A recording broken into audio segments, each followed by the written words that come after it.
This is a Pubcast Shot. I'm John Loomer. This process is broken. Let's go.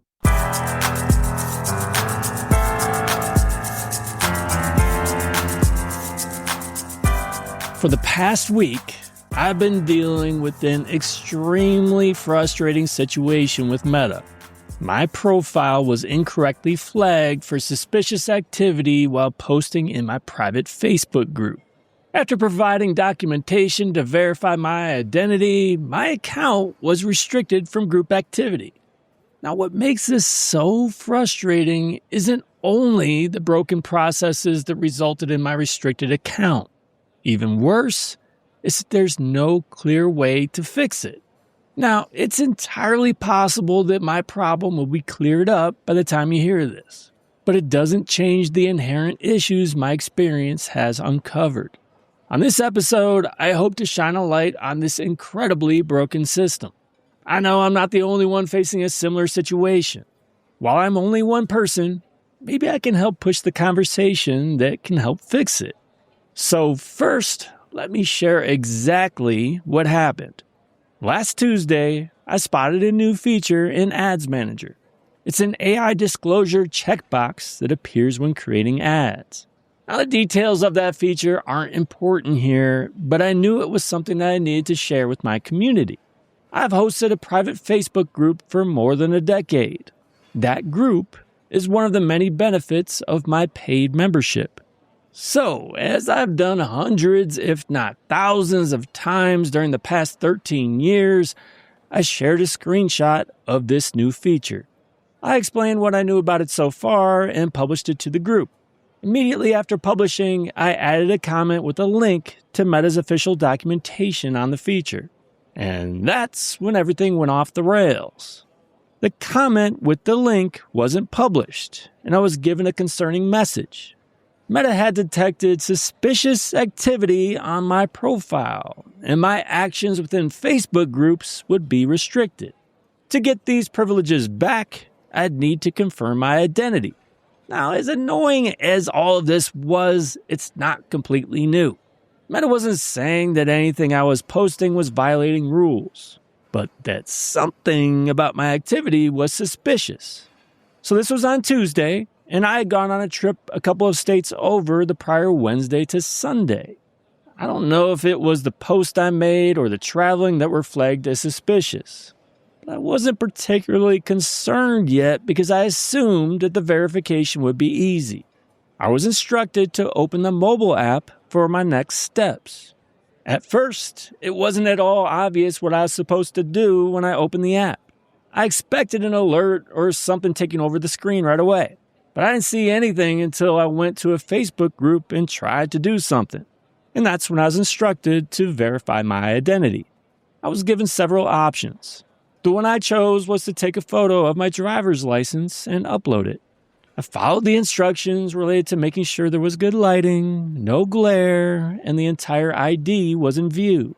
I clicked to upload and it started spinning. This appeared to be normal, and the message indicated it could take several minutes.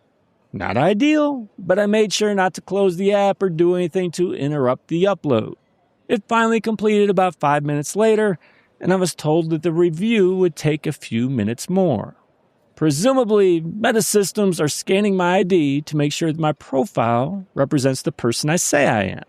And then, a few minutes later, I was informed that verification failed. No explanation why. I would not be able to create new groups, request to join groups, or most importantly, post or comment in groups. That part was the biggest problem here. It was more than an inconvenience. I can't just disappear from the private group that I own and manage. Most disturbingly, there was no indication of how long this restriction would last or what I could do about it. What kind of sense does this make?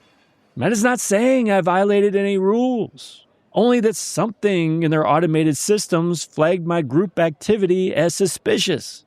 What's especially weird is that this was isolated to groups, and my profile otherwise doesn't seem to be impacted. So that seems to eliminate my recent travel as the reason I was flagged. But my only group activity these days is that group, sharing helpful information for my members about Meta advertising. That's truly the only activity that could be flagged, and was sharing details of Meta's own features. How does this make sense? Why would this be suspicious? And why can't I simply resubmit my ID or try other methods of verification when it failed once? Because Meta's not saying I violated rules, I shouldn't be considered high risk. The good news is that this restriction is very tightly isolated to my group activity. It doesn't impact my pages or ad accounts. But that doesn't change the potential negative impact it could have on my business. 1 week is a huge annoyance, but what if this takes several months to resolve? All because Meta's systems are broken and having nothing to do with the mistake or violation that I made. It'd be one thing if this were about something I did that violated Meta's terms. I didn't do that. And Meta's not even saying I did. This whole interruption is just so pointless. And it shines a light on some significant problems right now. Meta recently laid off more than 6,000 employees with the plan of replacing roles and responsibilities with AI and automation. Now, I have no idea if this specific process was impacted. And truthfully, customer support issues related to account suspensions and restrictions are nothing new. But it would be impossible to ignore how these things could be connected. The processes of flagging my account and verifying my identity were entirely managed by AI. They both failed spectacularly. And now, what is my recourse? Wait for weeks or months? Just hope it clears up? You know what's not an option? I can't just create a new profile to use for the group because guess what? That would violate terms. And I actually care about staying within the rules, ironically.